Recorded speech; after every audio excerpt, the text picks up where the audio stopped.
Good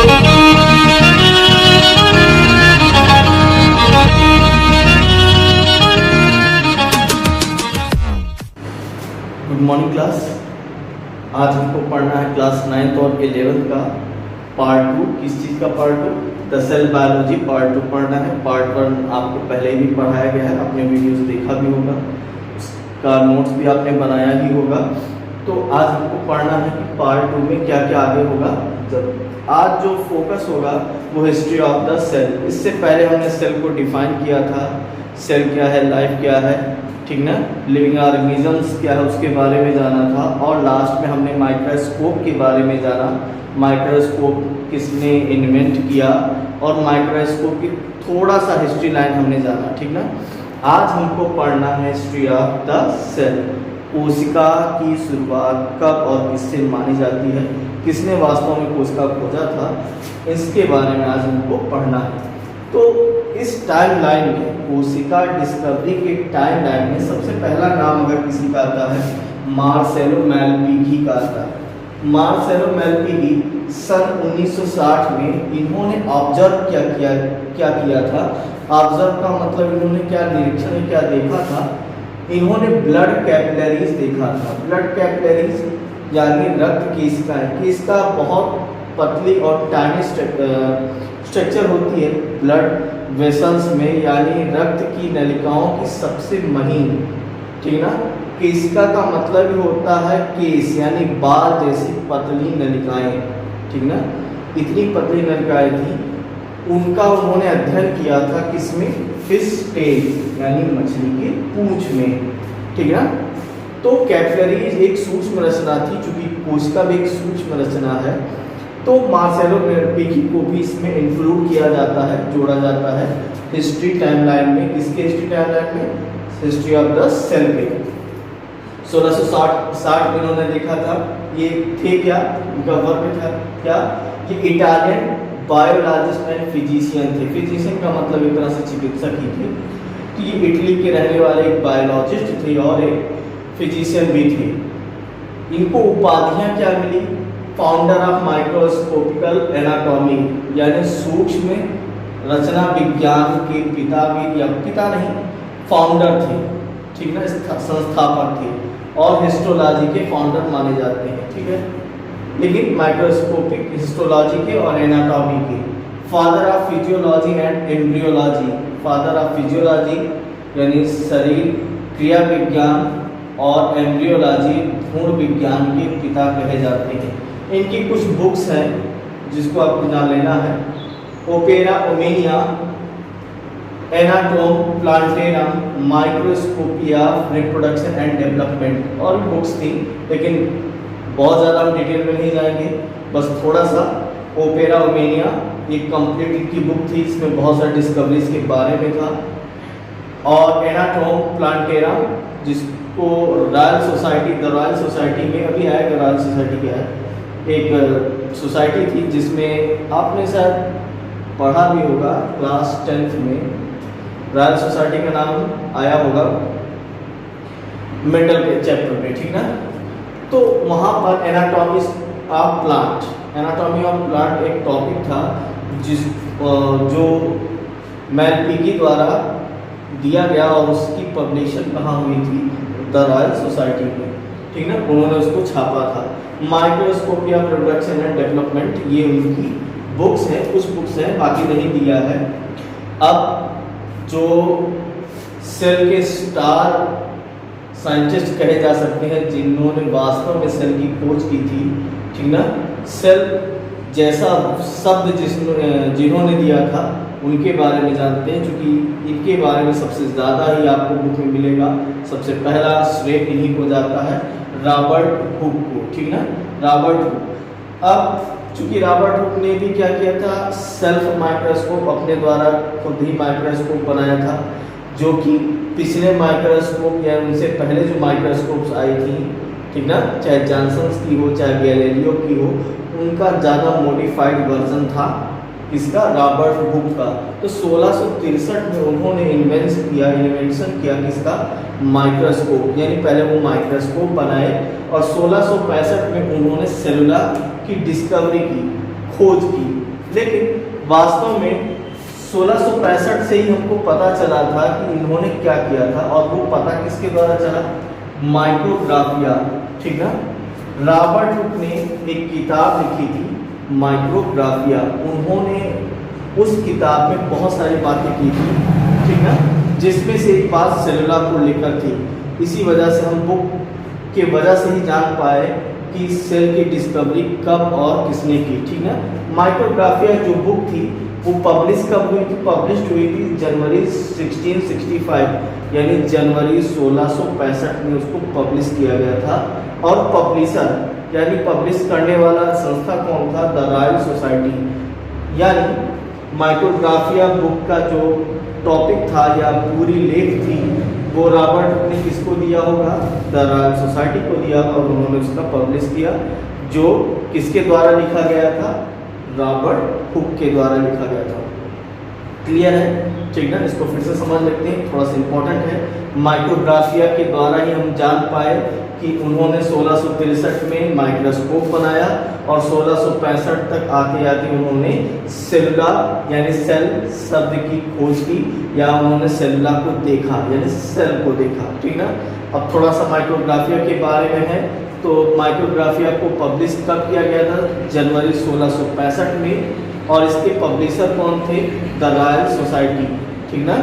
हालांकि ये देखिए डिस्कवरी ऑफ सेलुला जो है वो 1665 नहीं 1664 मानी जा सकती है, क्योंकि पब्लिश तो जनवरी में ही हो चुका था, ठीक है। और ये माइक्रोग्राफिया जो पब्लिश कहाँ हुई थी, इंग्लैंड में, कहाँ हुई थी, इंग्लैंड में, ठीक है।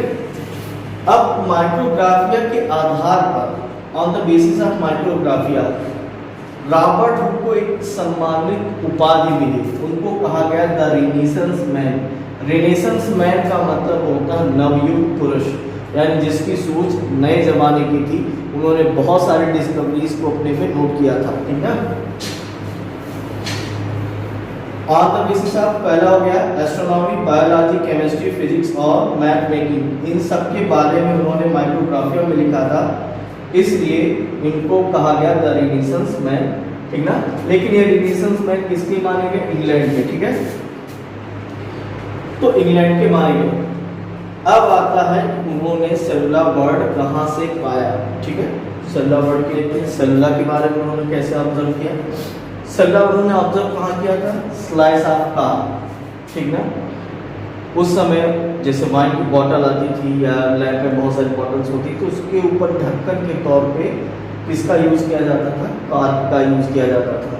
तो उन्होंने कार्क की बहुत पतली सी स्लाइस का मतलब बहुत पतला सा परत उन्होंने काटा, फिल्म काटा, और उसको अपने द्वारा बनाए गए माइक्रोस्कोप के नीचे देखा, तो उनको बहुत छोटे छोटे स्ट्रक्चर नजर आए, खाली स्थान नजर आए, जिसको उन्होंने क्या कह दिया, सेलुला। अब कार्क के बारे में जानते हैं, कार्क क्या है, तो फिर से यहाँ देख लेते हैं सेलुला की डिस्कवरी कब से हुई। उन्होंने ऑब्जर्व किया था स्लाइस ऑफ कार्क, कार्क के स्लाइस में, यानी कार्क की बहुत पतली सी स्लाइस उन्होंने काटी, बहुत महीन था, और उसको अपने द्वारा माइक्रोस्कोप जो उन्होंने इन्वेंट किया था या उन्होंने जो बनाया था, उस माइक्रोस्कोप के अंदर में उन्होंने उसका ऑब्जर्वेशन यानी निरीक्षण किया। वैसे कार्क है क्या, a light soft material which comes from the outside of the type of a tree, ठीक ना, यानी एक हल्का नरम पदार्थ जो एक प्रकार के पेड़ की छाल का मतलब बार से प्राप्त होता है, ठीक ना, वो कहलाता है कार्क। वैसे कार्क जो प्रायः निकाला जाता है, कार्क ओक ट्री कहा जाता है, कार्क ओक ट्री से ही कार्क बनता है, जिसको क्वार्कस सुबर कहा जाता है, उसका वैज्ञानिक नाम क्वार्कस सुबर है, इसको कॉमन नेम में कार्क ओक ट्री कहते हैं। इसी का बना हुआ कार्क उन्होंने उसकी स्लाइस में देखा था, ठीक ना।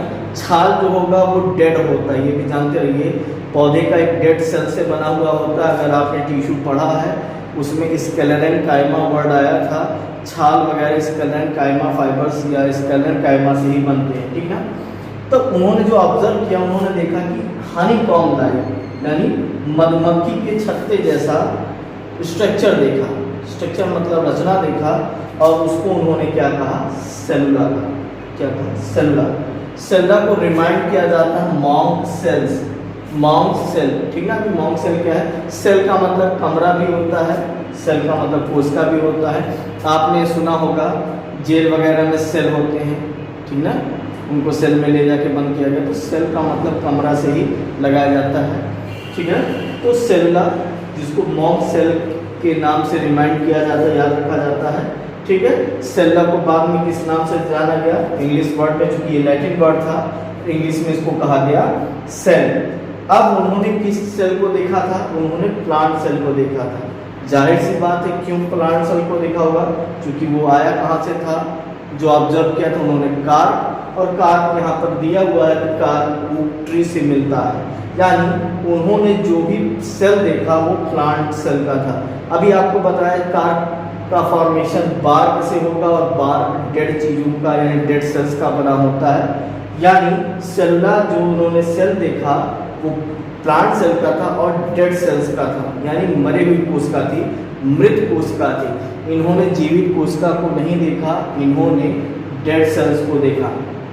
अब जानते हैं मॉन्क सेल्स क्या होता है। मॉन्क सेल एक छोटा रूम होता है जो यूज किया जाता है हर्मिट यानी साधुओं द्वारा, मॉन्क भिक्षुओं यानी मठ में रहने वालों के द्वारा, नन ये समझ सकते हैं कि क्रिश्चियन में जो पादरी होते हैं उसको प्रीस्ट कहा जाता है, और जो साध्वी होती हैं उनको नन कहा जाता है। तो एक ऐसा रूम जो मॉन्क हर्मिट नन के द्वारा यूज किया जाता है, और किस पर्पज के लिए? डिवोशनल पर्पज के लिए, यानी पूजा पाठ के लिए, ठीक ना। पूजा पाठ के लिए जब यूज किया जाता है ऐसे कमरे, छोटे कमरे, यानी जहाँ वो एकांत होकर साधना कर सकें, उसको मॉन्क सेल्स कहा जाता है।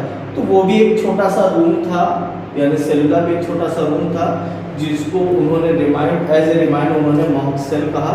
वास्तव में वो लैटिन वर्ड सेलुला था, जिसको बाद में सेल कहा गया। अब यहाँ पर एक चीज़ आपको समझनी है कि रियल डिस्कवरी किसकी हुई थी? सेलुला तो एक वर्ड कहा गया, ठीक, सेलुला का मतलब सेल, और इसका मतलब हो गया लिटिल रूम या छोटा रूम। सेलुला का मतलब होता है छोटा रूम, ठीक ना। यहाँ पर देखिए मॉन्क सेल को भी लिखा हुआ है स्मॉल रूम, यानी सेलुला का मतलब भी होता है स्मॉल रूम, स्मॉल चेम्बर, ठीक ना। तो वास्तव में खोज किसकी हुई? कभी आप रूम देखिए या फिर आप इसको देख लीजिए, रूम या चेम्बर ही देख लीजिए। कभी कोई रूम होगा तो वो रूम कब कहलाएगा? जब दीवारों की रचना उसको घेरेगी। अगर आप इस रूम में हैं तो चार तरफ से दीवार, ऊपर छत, नीचे फ्लोर होगा, तो ठीक है ना। इन सबसे घिरी हुई रचना को ही तो हम क्या कहेंगे? रूम कहेंगे, ठीक ना। यानी इन सभी रचनाओं से घिरी हुई रचनाओं को हम रूम कहेंगे। वैसे ही इन्होंने भी घिरी हुई रचना देखी थी, चारों तरफ से घिरी हुई रचना जो तरह की वॉल जैसी नजर आई। वास्तव में उन्होंने सेल वॉल को देखा था, ठीक ना। यानी इसके अंदर डेड प्रोटोप्लाज्म था, कोई प्रोटोप्लाज्म नहीं था, समाप्त हो चुका था, ठीक ना।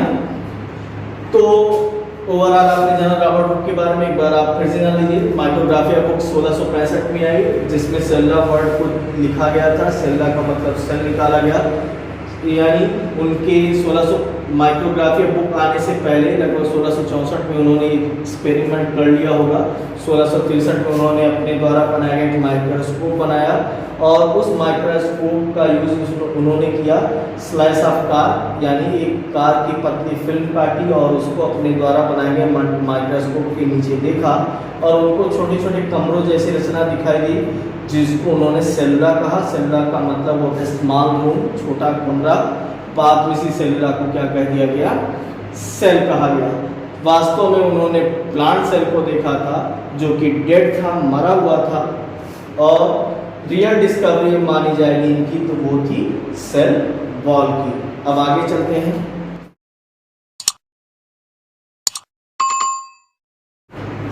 नेक्स्ट जो रॉबर्ट हुक की खोज थी वो ब्लू मोल्ड थी, यानी इन्होंने रॉबर्ट हुक ने माइक्रोस्कोप में जो सेकंड डिस्कवरी की वो ब्लू मोल्ड को देखा, ठीक ना। ब्लू मोल्ड, अगर उधर लाइट ज़्यादा आ रही है इधर मैं लिख देता हूँ, ब्लू मोल्ड, ठीक है, एक तरह का ये फंजाई होता है। कुछ बुक्स हैं रॉबर्ट हुक की जो सबसे ज़्यादा प्रचलित थी, वैसे सबसे ज़्यादा प्रचलित जो थी वो माइक्रोग्राफिया, ये सबको पता है, ठीक ना। एक मिनट,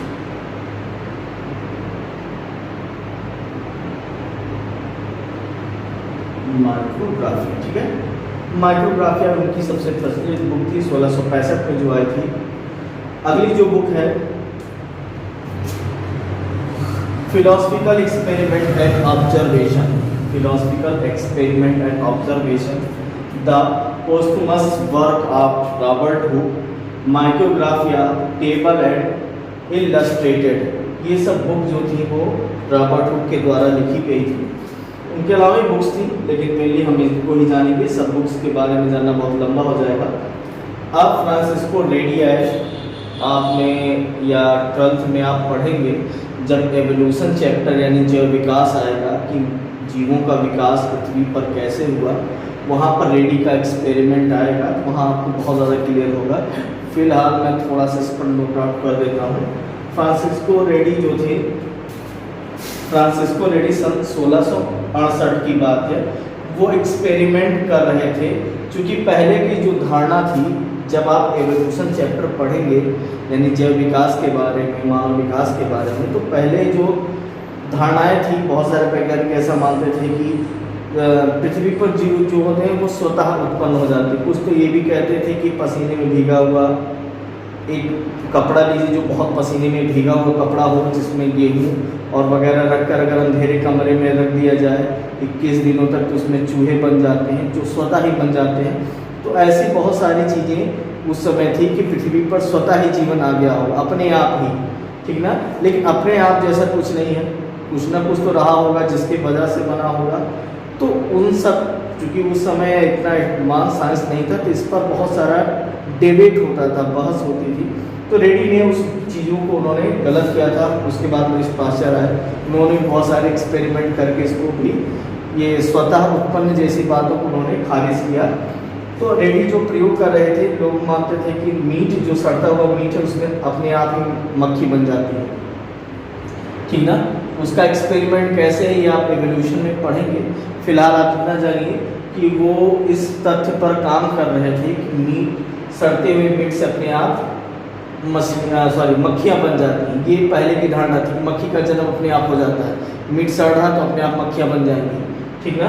तो जब उन्होंने एक्सपेरिमेंट किया और उन्होंने एक्सपेरिमेंट किया, फिर उनको रिजल्ट क्या मिला, मतलब उन्होंने पाया क्या, he found out that flies can make other flies but rotten meat can't, ठीक है। उन्होंने पाया कि मक्खियों के द्वारा ही नई मक्खियाँ बनती हैं, ना कि सड़ते हुए मीट से, ठीक ना। सड़ता हुआ मीट कभी मक्खी नहीं बनाएगा, मक्खी ही दूसरे मक्खी को जन्म देगी।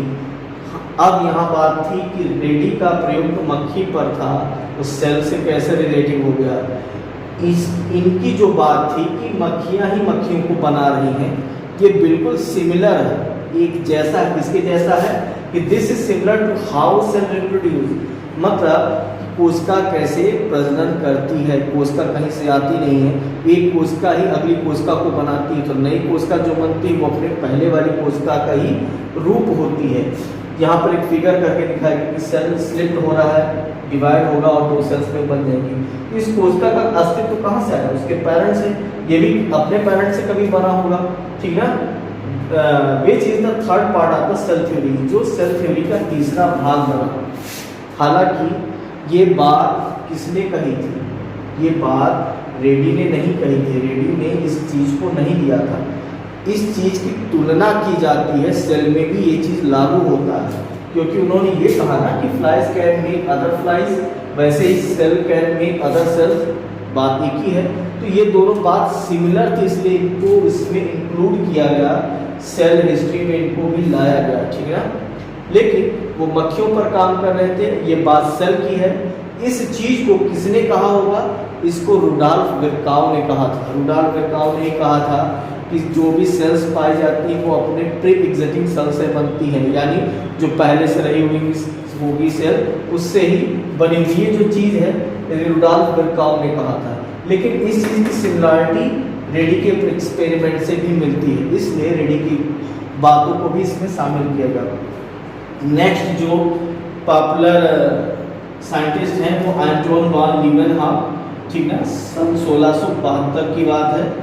वो क्या किए कि सिंगल लेंस माइक्रोस्कोप, ठीक है, उन्होंने खुद का माइक्रोस्कोप बनाया, रॉबर्ट हुक ने जैसे माइक्रोस्कोप बनाया तो उसका थोड़ा सा एडवांस वर्जन लीवेनहॉक ने बनाया था, सिंगल सेल लेंस माइक्रोस्कोप बनाया।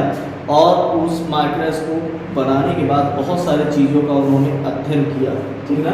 ऑब्जर्वेशन किस का किया, बैक्टीरिया को उन्होंने देखा, टाटर ऑफ टीथ यानी दांत की खुरचन, दांत को उन्होंने खुरचे हुए भाग को अपने माइक्रोस्कोप के नीचे देखा तो उसमें छोटे सेल्स नजर आए, छोटे छोटे ऑर्गेनिज्म नजर आए जो फ्री थे, ठीक ना, और लिविंग थे। अब यहाँ पर देखिए यही पहले साइंटिस्ट हैं जो लिविंग सेल्स को देखे, ठीक ना। फर्स्ट साइंटिस्ट हैं जिन्होंने लिविंग सेल्स को देखा था। कौन देखा था? फर्स्ट टाइम लिविंग सेल्स का ऑब्जर्वेशन एंटोनी वान लीवेनहॉक ने किया था, जबकि सेल जो पहली बार देखने में आया था वो रॉबर्ट हुक के द्वारा, लेकिन वो डेड था, और जो लीवेनहॉक ने देखा वो बिल्कुल लिविंग था। तो अगर कभी आपसे पूछा जाए कि किसने सर्वप्रथम सजीव या जीवित स्वतंत्र कोशिकाओं का अध्ययन किया तो लीवेनहॉक ने किया था। और किसने, अगर ऐसा पूछा किसने सेल की डिस्कवरी की तो रॉबर्ट हुक ने किया। किसने सबसे पहले जीवित कोशिकाओं का अध्ययन किया? लीवेनहॉक ने। किसने पहले सबसे इंडिपेंडेंट कोशिकाओं को देखा, यानी जो फ्री थे, फ्रीली कोशिकाओं को देखा, स्वतंत्र कोशिकाओं को देखा? तो लीवेनहॉक ने देखा, ठीक ना। और क्या उन्होंने ऑब्जर्व किया? स्पर्मेटोजोआ, शुक्राणु की एक अवस्था होती है जिसको स्पर्मेटोजोआ कहते हैं, जिसको एनिमल क्यूली कहा जाता है। एनिमल क्यूलस ये वर्ड इनके ही द्वारा दिया गया था। और उन्होंने क्या ऑब्जर्व किया? Blood flow in the capillaries, रक्त केशिकाओं में कैसे खून बहता है उन्होंने देखा, ठीक ना। मसल फाइबर, मांसपेशी रेशों को देखा, और प्रोटोजोअन्स यानी किसको देखा? प्रोटोजोआ कोशिकाओं को उन्होंने देखा तालाब के जल से निकाल कर, ठीक। अब इनकी उपाधियां में क्या था? फादर ऑफ माइक्रोबायोलॉजी, ये फादर ऑफ माइक्रोबायोलॉजी भी कहलाते हैं। माइक्रो का मतलब सूक्ष्म, बायोलॉजी का मतलब जीव विज्ञान, सूक्ष्म जीव विज्ञान के पिता कहलाते हैं। और ये पहले व्यक्ति थे जिन्होंने, अब एंटोनी वान लीवेनहॉक के कुछ बुक्स के बारे में जान लेते हैं। The select work of Antonie van Leeuwenhoek, the select work of Antonie van Leeuwenhoek एक बुक उनकी थी। On the circulation of the blood, ये भी उनकी ही बुक थी। The collection of letter of Antonie van Leeuwenhoek, ठीक ना। सभी बुक्स के बारे में नहीं जानना है, और बुक्स के बारे में कभी एग्जाम वगैरह में पूछा भी नहीं जाता। माइक्रोग्राफिया एक वर्ड था, हाँ वो इम्पोर्टेंट है माइक्रोग्राफिया बुक, लेकिन इन सब के बारे में उतना नॉलेज मतलब उतना पूछा नहीं जाता। फिर भी एज ए नॉलेज आपको याद रखना है कि कौन सी बुक्स थी। मैं सबके बुक्स का नाम नहीं लिखाऊंगा, वो सेलेक्टेड साइंटिस्ट के बुक्स हैं उनको मैं लिखा दूंगा, वो एज ए नोट आप उनको नोट बना लीजिएगा, ठीक ना। अल्फांसो कार्टिस के बाद आए, चूंकि ये टाइमलाइन सेल डिस्कवरी की चल रही है, सेल हिस्ट्री की टाइमलाइन चल रही है, तो सन 1772 में अल्फांसो कार्टी आए और उन्होंने पहली बार प्रोटोप्लाज्म को देखा। प्रोटोप्लाज्म का मतलब होता है जीव द्रव्य। अब क्या है प्रोटोप्लाज्म, ठीक ना। प्रोटोप्लाज्म और साइटोप्लाज्म ये आपको आगे मिलेगा, ये चूंकि सेल का ही चैप्टर है, सेल में आपको ये सब पढ़ना है, फिर भी एक बेसिक नॉलेज आपको दे देता हूँ। प्रोटोप्लाज्म का मतलब सेल मेम्ब्रेन के अंदर जितना भी मैटर है, एक कोशिका के अंदर जो भी पाया जाता है वो सब प्रोटोप्लाज्म कहलाता है। यानी अगर मैं एक सेल मेम्ब्रेन ड्रा करूँ तो ये सब कुछ क्या है? प्रोटोप्लाज्म है, ठीक ना। इसके बाद लैमार्क आए 1802 में, ये ईयर आपको याद भी रखना है। लैमार्क का नाम भी, चूंकि आप बायोलॉजी पढ़ रहे हैं तो बायोलॉजी शब्द किसने दिया था? लैमार्क ने दिया था, और उनके साथ ट्रेविरेनस, दो वैज्ञानिक थे, लैमार्क और ट्रेविरेनस। 1802 में बायोलॉजी शब्द को दिया था, ठीक ना। तो पहली बार बायोलॉजी शब्द इनके द्वारा ही दिया गया था। इन्होंने क्या कहा था कि all living beings are formed of sales.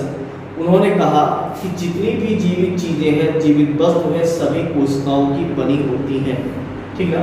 ये लैमार्क की तथ्य थी, थ्योरी थी जो इसमें शामिल किया गया। आगे टाइमलाइन में आती है रॉबर्ट ब्राउन। 1831 समय था 1831, ठीक ना। ये स्कॉटिश बॉटनिस्ट थे, स्कॉटलैंड के बॉटनिस्ट थे यानी वनस्पति वैज्ञानिक थे, साथ ही साथ पेलियो बॉटनिस्ट थे। पेलियो बॉटनिस्ट क्या होता है? पेलियो बॉटनिस्ट का मतलब होता है जीवाश्म पादप वैज्ञानिक, ठीक ना। यानी ऐसे पौधे जो कभी पृथ्वी पर पाए जाते रहे होंगे, लेकिन वातावरण परिवर्तन या उथल पुथल के कारण पृथ्वी में बहुत सारी ऐसी फिनोमिनन यानी घटनाएं हुई जिससे बहुत सारे पौधे जमीन में दब गए, जो बहुत लाखों साल पहले पाए जाते जब, और आज उनका अस्तित्व तो नहीं है। तो जब खुदाई वगैरह होती तो ऐसे पौधों के नमूने मिलते हैं। इस पौधे के नमूनों को हम फॉसिल कहते हैं यानी जीवाश्म कहते हैं। तो पौधों के अगर जीवाश्म मिलते हैं उसका अध्ययन पेलियो बॉटनी में किया जाता है, ठीक है ना। रॉबर्ट ब्राउन सबसे ज़्यादा अपने काम के लिए जाने गए ब्राउनियन मोशन। ब्राउनियन मोशन की थ्योरी जो बात थी वो रॉबर्ट ब्राउन के द्वारा दी गई थी, और रॉबर्ट ब्राउन को ज़्यादातर ब्राउनियन मोशन के लिए ही जाना जाता है। यानी कोशिका के अंदर जो भी पार्टिकल पाए जाते हैं वो इन्हीं के नियम पर ही गति करते हैं, ठीक ना। ये आपको फिजिक्स या केमिस्ट्री में आपको पढ़ना मिलेगा ब्राउनियन मोशन, उसमें आप पढ़ेंगे। अब चूंकि बायो में उन्होंने क्या किया था, discovered presence of nucleus within the cell of orchid wood, यानी ऑर्किड पौधा एक विशेष प्रकार का पौधा होता है, उसकी जड़ की कोशिकाओं में पहली बार उन्होंने क्या देखा, केंद्रक की खोज की। मतलब केंद्रक की खोज किस कोशिका में, किस पौधे की कोशिका में की गई, ऑर्किड पौधे की जड़ों की कोशिका में की गई, ठीक ना। ऐसा नहीं कि सभी पौधों में या पौधों के अन्य भागों में, जीव जंतु में केंद्रक नहीं पाया जाता है, लेकिन पहली बार इन्होंने जो ऑब्जर्व किया था वो ऑर्किड का पौधा ही देखा था। उसकी जड़ को, उसके जड़ के सेल्स को देखते देखते उनको बीच में घना भाग मिला, जिसका उन्होंने नाम तो नहीं दिया, लेकिन न्यूक्लियस की खोज का श्रेय इनको जाता है। अब यहाँ पर आते हैं कि क्या है palaeobotany. The study of the fossils plant, यानी जीवाश्म पौधे जो बहुत करोड़ों साल पहले, लाखों साल पहले पृथ्वी में दब गए थे, ठीक ना, उनके जीवाश्म मिलते हैं, उनके अंश मिलते हैं, तो उन पौधे के अंशों का अध्ययन जो होगा वो पेलियोबॉटनी कहलाता है। एडॉल्फ थियोडोर ब्राउनियार्ड, ये इनके पिता हैं यानी जनक हैं। पेलियोबॉटनी के जनक कौन थे? एडॉल्फ थियोडोर ब्राउनियार्ड, ठीक है ना। लेकिन सबसे ज्यादा पेलियोबॉटनिस्ट जो फेमस हुए, प्रसिद्ध हुए, वो बीरबल साहनी इंडिया के थे। ये सबसे ज्यादा प्रचलित पेलियोबॉटनिस्ट हैं पूरे वर्ल्ड में, जबकि फादर कौन थे? एडॉल्फ थियोडोर ब्राउनियार्ड थे, ठीक ना। कुछ बुक्स हैं इनकी, पार्डमस फ्लोरी नोवी होलैंडस, ठीक ना। ये बुक रॉबर्ट ब्राउन की बुक है, पार्डमस फ्लोरी नोवी होलैंडस, ठीक ना, होलैंडियस। सिस्टमेटिक इन्फ्लुएंस इन हेलेनिक मिथियोलॉजी, ये भी उनकी बुक है। अगला जो बुक है वो द मिससेलेनियस बॉटनिकल वर्क, ठीक ना। ये कुछ बुक्स थी रॉबर्ट ब्राउन की, जो अब रॉबर्ट ब्राउन के ओवरऑल देख लेते हैं। रॉबर्ट ब्राउन ने न्यूक्लियस की खोज की। रॉबर्ट ब्राउन को ज़्यादातर ब्राउनियन मोशन के लिए जाना जाता है। रॉबर्ट ब्राउन एक पेलियोबॉटनिस्ट थी। पेलियोबॉटनी होती क्या है? जीवाश्म पौधों का अध्ययन पेलियोबॉटनी में किया जाता है, और जो इसको पढ़ता है उसको पेलियोबॉटनिस्ट कहते हैं। जबकि फादर थे एडॉल्फ थियोडोर ब्राउनियार्ड थे, और सबसे ज़्यादा फेमस पेलियोबॉटनिस्ट इंडिया के थे बीरबल साहनी। आगे इस क्रम में पढ़ते हैं डुजार्डेन 1836। इन्होंने प्रोटोप्लाज्म जो कि पहले खोजा जा चुका था, उन्होंने उसका नाम सारकोड रखा। पहली बार प्रोटोप्लाज्म का नाम एज सारकोड रखा गया। इससे पहले प्रोटोप्लाज्म का कोई नाम नहीं था, देखा गया था लेकिन उसका कोई नाम नहीं दिया गया था। डुजार्डेन ने प्रोटोप्लाज्म को किस कोशिका में खोजा? तो प्रोटोजोअन्स। प्रोटोजोअन्स का मतलब single celled eukaryotic. Eukaryotic single cells होती हैं, यानी यूकैरियोटिक कोशिका, एक कोशिकीय जीव को हम प्रोटोजोआ कहते हैं। जैसे अमीबा, पैरामीशियम, ये सब प्रोटोजोआ के ही उदाहरण हैं। इसके बाद आते हैं एम जे स्लिडेन, ठीक है, मैथियस जैकब स्लिडेन और थियोडोर स्वान, ठीक। ये दो वैज्ञानिक थे जिन्होंने मिलकर एक थ्योरी दी जो सबसे ज्यादा प्रचलित हुई, सेल थ्योरी, कोशिका सिद्धांत दिया था। ठीक ना। कौन कौन थे? स्लीडेन और स्वान। स्लीडेन जो कि जर्मन बॉटनिस्ट थे, जबकि स्वान ब्रिटिश जूलॉजिस्ट थे। बॉटनिस्ट यानी वनस्पति वैज्ञानिक थे और ये जंतु वैज्ञानिक थे। अगर अब यहाँ ये देखना है, चूंकि ये वनस्पति वैज्ञानिक थे तो इन्होंने बहुत सारी पौधों की कोशिकाओं को देखा और ऊतकों का अध्ययन किया। वहीं जूलॉजिस्ट थे, ये एनिमल सेल और टिश्यूज यानी जंतु में पाए जाने वाले ऊतक और सेल्स यानी कोशिकाओं का अध्ययन किया था। अब यहाँ पर देखिए, जैकब जो स्लीडेन जो थे, ये चूंकि प्लांट बॉटनिस्ट थे, इन्होंने बहुत सारे पौधों का अध्ययन किया। पौधों का अध्ययन करने के बाद बताया कि पौधे छोटे छोटे टिश्यूज और वो सेल्स से मिलकर बने होते हैं, यानी जो फंडामेंटल स्ट्रक्चर की बात स्टार्ट में आती है सेल में, वो इन्हीं लोगों के द्वारा दिया गया। तो उन्होंने कहा कि बहुत सारे सेल्स से मिलकर, बहुत सारे टिश्यू से मिलकर पौधों का निर्माण होता है, यानी पौधों में अलग अलग प्रकार के ऊतक और अलग अलग प्रकार की कोशिकाएं पाई जाती हैं, ठीक ना। स्वान ने क्या किया? वो जूलॉजिस्ट थे, उन्होंने भी बहुत सारे जंतुओं का अध्ययन किया और उन्होंने बताया कि एनिमल सेल्स भी इस प्रकार की कोशिकाओं के बने होते हैं, ठीक है, और उसमें बहुत सारा टिश्यूज पाया जाता है, ठीक है। लेकिन स्वान जो थे वो कुछ पौधों का भी अध्ययन किया, पौधों की कोशिकाओं का भी अध्ययन किया और उन्होंने देखा कि पौधों और जंतु की कोशिका में एक अंतर पाया जाता है। पौधों की कोशिकाओं के चारों तरफ एक बॉल जैसी रचना पाई जाती है, जबकि जंतुओं के चारों तरफ ऐसा कोई रचना नहीं मिलता है, ठीक ना। तो ये उन्होंने कहा कि पौधों की जो कोशिका के पास जो सेल वॉल होता है, ये पौधों का एक विशेष लक्षण है।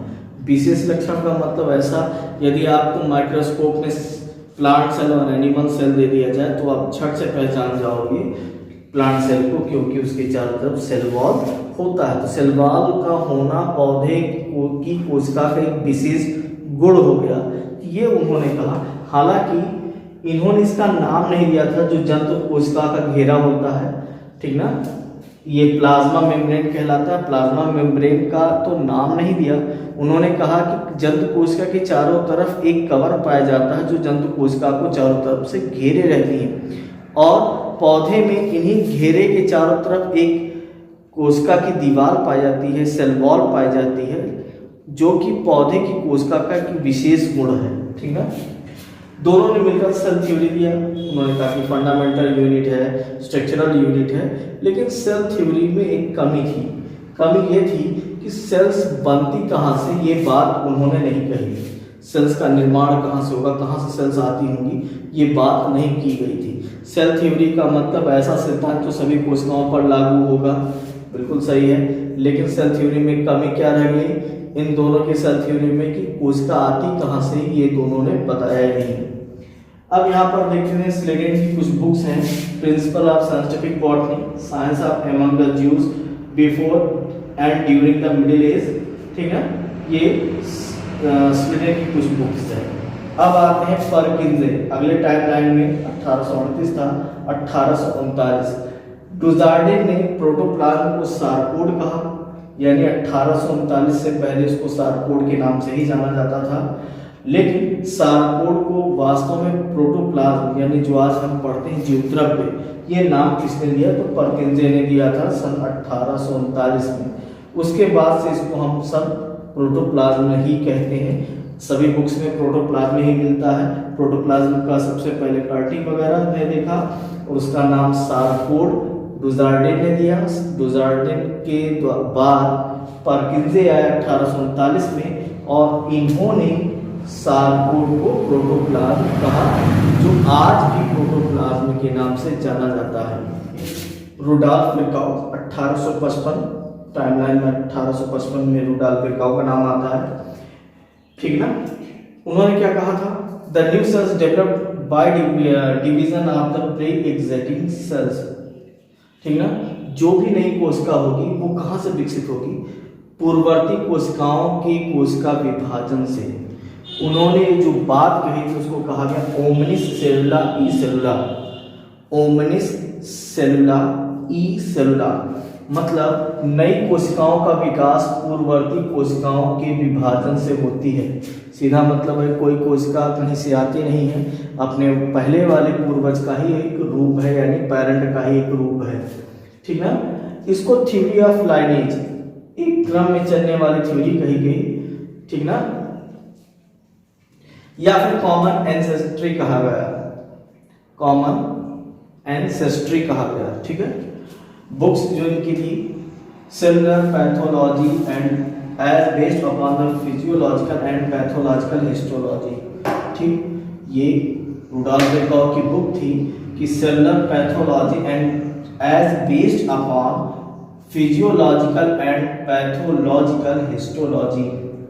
अब अगला बुक था पोस्ट मॉर्टेम एग्जामिनेशन, ETC, और भी बहुत सारी बुक्स थी, फिलहाल इतने जानते हैं। अब यहाँ पर एक बात है कि सेल थ्योरी, जो आजकल सेल थ्योरी है उसको हम क्या कहते हैं, सेल थ्योरी। अब सेल थ्योरी ना रहकर सेल प्रिंसिपल बन गई, जिसको सेल डॉक्ट्रिन कहते हैं, ठीक ना। डॉक्ट्रिन का मतलब हो जाएगा cell modern cell theory, cell doctrine का मतलब मॉडर्न सेल थ्योरी। अब जो है सेल प्रिंसिपल भी नहीं कहलाता है और सेल डॉक्ट्रिन कहलाता है, यानी मॉडर्न सेल थ्योरी जो होगी, क्योंकि सेल्स की खोज जैसे जैसे होती जाती थी उसमें और भी नई नई चीजें आती हैं, तो उसको उस थ्योरी में शामिल किया गया, ठीक ना। इसके बाद आया मैक्स स्लेटेज। मैक्स स्लेटेज जो है उन्होंने क्या किया, प्रोटोप्लाज्मिक थ्योरी दी। उनके हिसाब से क्या था कि living matter of an organism is protoplasm, किसी भी जीव में जो जीवित पदार्थ होता है वो जीव द्रव्य होता है, चाहे वो कोशिका हो, चाहे मतलब एक कोश की हो, चाहे बहुकोश की जीव हो, सभी का जो जीवित लिविंग मैटर होगा वो जीव द्रव्य होता है, यानी ये हर एक कोशिका पर, हर एक जीव पर लागू होगा। शायद 1874 में उन्होंने ऑर्गेनिज्मल थ्योरी दिया, all the organisms including multicellular too, यानी बहुकोश की जीव भी, जितने भी ऑर्गेनिज्म है, चाहे एक कोश की हो चाहे बहुकोश की हो, is the basic unit of life, उनके जीवन का एक बेसिक यूनिट होता है HSL। Lewis pasture, life originated from pre existing life, जैसा कि इन्होंने कहा कि कोशिका अपने पहले वाली पूर्ववर्ती कोशिका का ही रूप होती है, वैसे लुईस पास्चर ने कहा कि life originated from pre existing life, यानी किसी का भी जीवन पहले से होने वाले जीवन का ही एक रूप होती है। ये भी आप पढ़ेंगे तो एवोल्यूशन वाले चैप्टर में आएगा, और एवोल्यूशन वाले चैप्टर में बहुत सारे डाउट्स थे, जिसमें ये कहा गया था कि लाइफ मतलब स्वतः ही जीव बनते रहते हैं पृथ्वी पर, उस बात को इन्होंने खारिज किया था। उन्होंने ये कहा था कि लाइफ कहीं से आती नहीं, पहले से, मतलब अपने आप को ऐसे जीव बनता नहीं, वो पहले से ही विद्यमान है, वो आगे अपने रिप्रोडक्शन करके आगे जीव बनाते रहते हैं। तो life originated from pre existing life, कोई भी जीवन बनेगा तो पूर्ववर्ती जीवन का ही एक रूप होता है। चलिए अगला जो होगा, अर्नेस्ट हैकेल का नाम आता है उस टाइमलाइन में 1866 में। इन्होंने कहा कि न्यूक्लियस में क्या स्टोर होता है, हेरिडेटरी ट्रेट्स, यानी आनुवांशिक लक्षण कहाँ पाए जाते हैं, न्यूक्लियस में, जो कि बाद में DNA के तो पता चला कि DNA ही जिसमें आनुवांशिक लक्षण पाए जाते हैं, और DNA गुणसूत्र वगैरह बनाते हैं, तो गुणसूत्र आनुवांशिक लक्षणों का आदान प्रदान करता है, ये सब बाद में पता चला। लेकिन वास्तव में गुणसूत्र या DNA कहाँ पाए जाएंगे, न्यूक्लियस में पाए जाते हैं, ठीक ना। आनुवांशिक लक्षण क्या हुआ, पीढ़ी दर पीढ़ी ऐसे लक्षण जो माता पिता से यानी जनक से उनके संतति में जाता होगा, वो सब लक्षण आनुवांशिक लक्षण कहलाते हैं। आए जूलियन हेक्सले 1868। जूलियन हेक्सले ने क्या कहा, protoplasm is the physical basis of life, ठीक ना। प्रोटोप्लाज्म यानी जीव द्रव्य जीवन का भौतिक आधार है, ठीक है। जीव द्रव्य जीवन का भौतिक आधार, यानी वो सब कुछ जीव द्रव्य में होता है जो एक लाइफ में होता है। जीव द्रव्य वृद्धि करती है, जीव द्रव्य में भी रिप्रोडक्शन प्रोसेस होता है, उसको भी श्वसन, न्यूट्रिशन और एक्सक्रीशन, इन सब की जरूरत पड़ती है, उसके पास एंजाइम की जरूरत पड़ती है, तो वो सब कुछ करता है प्रोटोप्लाज्म जो एक लाइफ में होती है। इसलिए उन्होंने कहा कि protoplasm is the physical basis of life. इसके बाद हॉबर्ट लैंडेड। हॉबर्ट लैंडेड ने क्या कहा, सेल टेटोपोटेंसी, एक तथ्य है, थ्योरी दी गई सन 1902 में। एक सेल टेटोपोटेंसी होता क्या है, is the ability of the living cells develop into complete organism, मतलब टीटोपोटेंसी एक ऐसी सेलुलर टीटोपोटेंसी एक ऐसी तथ्य है, एक ऐसी बात है कि जिसमें सेल में ये एबिलिटी होती है कि वो कंप्लीट ऑर्गेनिजम्स को, पूरे जीव को बना सकता है।